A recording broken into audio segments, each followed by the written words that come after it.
కాసేపట్లో బీజేపీ లోక్సభ అభ్యర్థుల తొలి జాబితా విడుదలయ్యే అవకాశం ఉంది.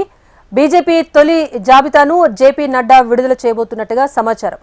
సాయంత్రం 6 గంటలకు బీజేపీ కేంద్ర కార్యాలయంలో ప్రెస్ మీట్ పెట్టి లోక్సభ అభ్యర్థులను జేపీ నడ్డా ప్రకటించనున్నట్టుగా తెలుస్తోంది. ఇదిలా ఉంటే తెలంగాణ నుంచి 5 నుంచి 8 మంది వరకు పేర్లు ఈ జాబితాలో ఉండే అవకాశం ఉంది.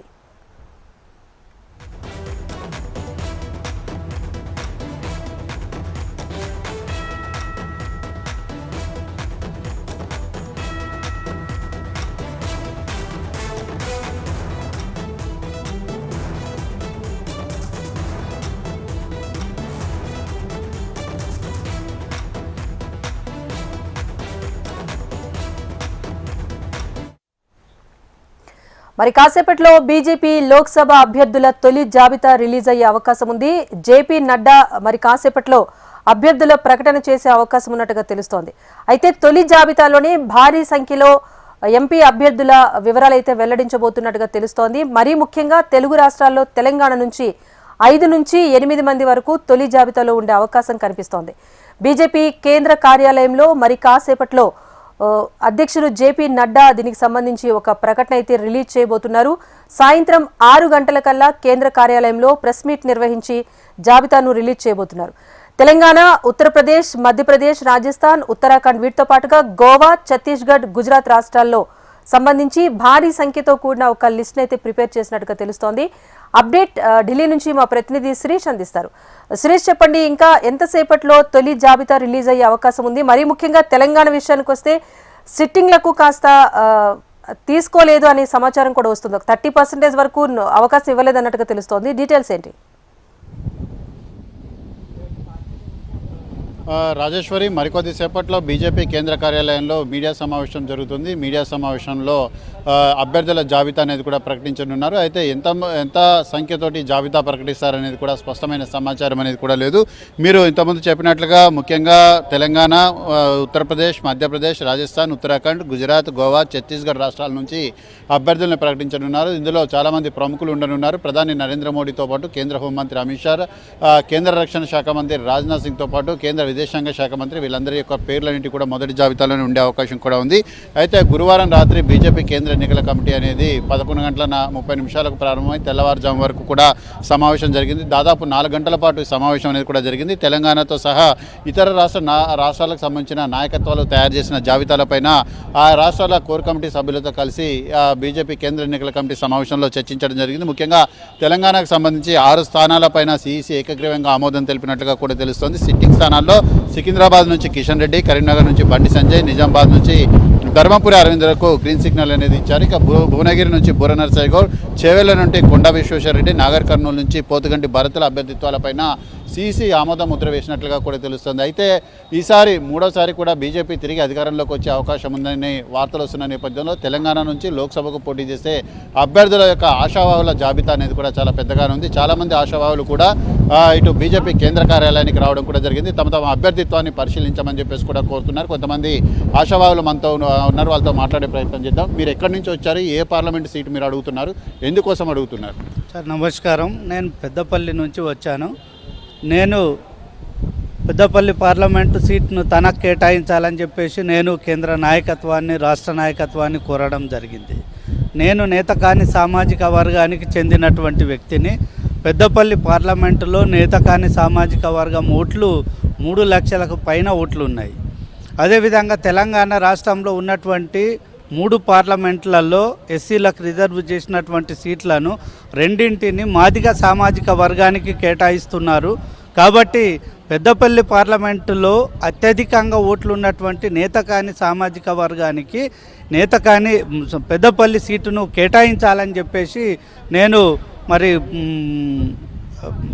పెద్ద నాయకులను కలిసి నా విన్నపాన్ని చెప్పడం జరిగింది.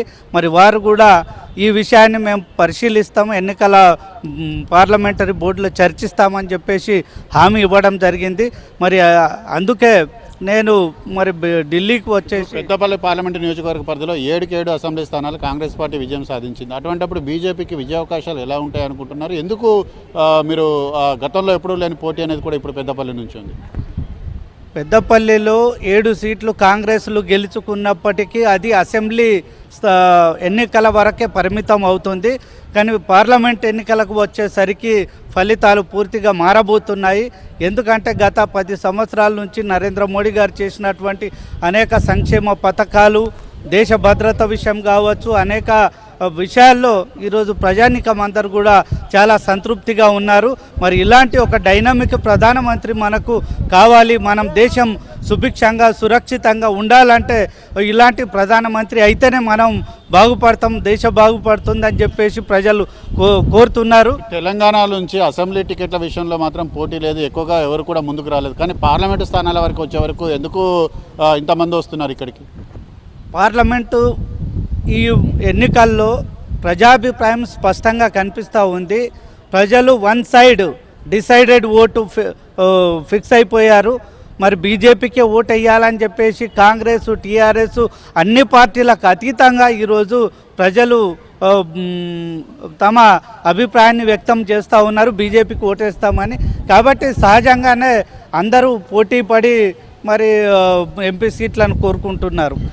కానీ నేను మాత్రం గత 10 సంవత్సరాల నుంచి నేను పార్టీ కోసం పనిచేస్తూనే ఉన్నాను.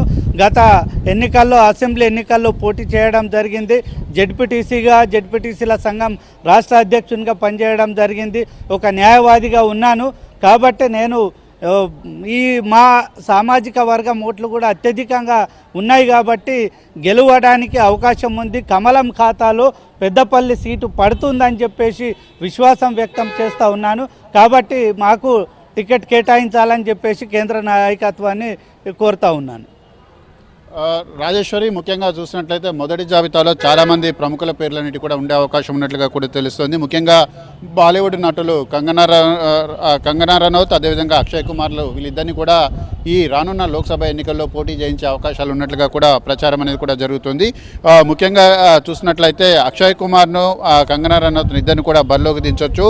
ఢిల్లీలోని చాందినీ చౌక్ లోక్సభ నియోజకవర్గం నుంచి అక్షయ్ కుమార్ను కూడా బరిలోకి దించుతారని చెప్పేసి ప్రచారం జరుగుతోంది. అదేవిధంగా హిమాచల్ ప్రదేశ్లోని మండి లోక్సభ స్థానం నుంచి కంగనా రనౌత్ను కూడా బరిలోకి దింపే అవకాశాలు కూడా కనపడుతున్నాయి. అయితే కంగనా రనౌత్ పార్టీలో చేరితే స్వాగతిస్తామని చెప్పేసి జేపీ నడ్డా ప్రకటించిన నేపథ్యంలో ఆమె చేరిక అనేది కూడా లాంఛనప్రాయం కానుంది. దాంతోపాటుగా ప్రముఖంగా చూసినట్లు గుజరాత్లోని వడోదర లోక్సభ నియోజకవర్గం నుంచి కేంద్ర విదేశాంగ శాఖ మంత్రి జయశంకర్ని బరిలోకి దించే అవకాశం కూడా ఉంది. ఇక తమిళనాడు నుంచి కేంద్ర ఆర్థిక శాఖ మంత్రి నిర్మలా సీతారామన్ కూడా బరిలోకి దించనున్నారు. ముఖ్యంగా మహారాష్ట్రలోని నాగ్పూర్ లోక్సభ నియోజకవర్గం నుంచి కేంద్ర ఉపరితల రవాణా శాఖ మంత్రి నితిన్ గడ్కరీ బరిలోకి దిగబోతున్నారు. అయితే ఈ మొదటి జాబితా అనేది కూడా ముఖ్యంగా 3 రకాలుగా ఉంటుందని చెప్పేసి కూడా బీజేపీ వర్గాలు కూడా చెప్తున్నాయి. ఒకటి, ప్రముఖులు ఎవరైతే ఉన్నారో, వీవీఐపీలు ఎవరైతే ఉన్నారో వాళ్ళకి సంబంధించిన పేర్లను ఈరోజు ప్రకటించే అవకాశం ఉంది. దాంతోపాటుగా ముఖ్యంగా రాజ్యసభలో గతంలో రాజ్యసభ సభ్యులుగా ఉండి కేంద్ర మంత్రులుగా కొనసాగుతున్న వాళ్ళు, రాజ్యసభ రెన్యువల్ చేయని వాళ్ళని పేర్లను కూడా ఇప్పుడు ప్రకటించనున్నారు. దాంతోపాటుగా 2019లో చూసినట్లయితే 139 లోక్సభ నియోజకవర్గాల పరిధిలో బీజేపీ 2వ స్థానంలో నిలిచింది. సో అందులోని మెజార్టీ లోక్సభ స్థానాలను కూడా ఈసారి ప్రకటించే అవకాశాలు కూడా కనపడుతున్నాయి. సో మొత్తం మీద కూడా మరికొద్ది సేపట్లో జాబితా అనేది కూడా ప్రకటించబోతున్నారు. ఈ జాబితా పైన అందరూ కూడా సర్వత్రా ఆసక్తిగా ఎదురు చూస్తున్నారు. చాలామంది ఆశావాహులు అయితే కేంద్ర కార్యాలయానికి చేరుకుంటున్నారు. Rajeshwari, right, thank you Sirish.